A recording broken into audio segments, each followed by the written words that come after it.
দর্শক, আমরা এখন আপনাদের দেখাতে চেষ্টা করছি মাসুদ সাহেবের 12 মাসিক আমরা গাছটার সাইজ অতটা বড় না, আর গাছটা যে 12 মাসিক তার প্রমাণ আপনাদের দেখানোর চেষ্টা করতেছি। এই যে দেখেন, ছোট সাইজের আমরা এবং একই গাছে বড় সাইজের আমরা। আবার এই যে দেখেন, এই যে একটা আমরার ডাল, এখানে আমরা বড়। আবার দেখেন এই যে এই পাশের আমরাগুলো ছোট।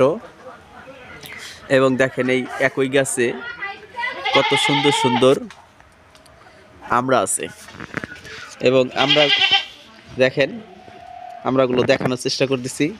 গাছের সাইজটা ছোট এবং দেখেন এই যে সুন্দর সুন্দর আমরা। এবং আমারও একটা আমরা গাছ আছে, আমি মাসুদ সাহেবের কাছ থেকে আমরাটা নিয়েছি এবং গাছে যথেষ্ট ভালো ফলন আসছে।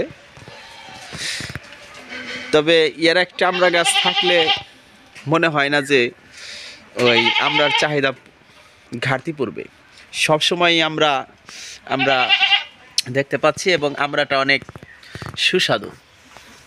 অনেক বাজারে যে আমরাগুলো পাওয়া যায় সেগুলো সাইজ একটু এর চাইতে বড়, কিন্তু আমরার সাইজটা একটু ছোট হইলেও সব সময় থাকে এবং খাওয়া যায়, পারিবারিক ঘাটতি পূরণ করা যায় এবং বিভিন্ন ধরনের আচার বা বিভিন্ন ধরনের টক জাতীয় খাবার তৈরির সময় এই আমড়াগুলো আপনারা খেয়ে থাকেন।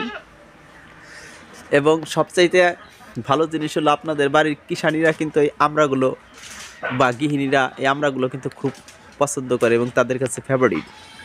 তবে আপনারা যদি এরকম একটা আমড়া গাছ লাগান তাহলে ভালো ফলন পেতে পারেন এবং পারিবারিক চাহিদা পূরণ করতে পারেন। ধন্যবাদ সকলকে এতক্ষণ আমাদের সাথে থেকে ভিডিওটা দেখার জন্য।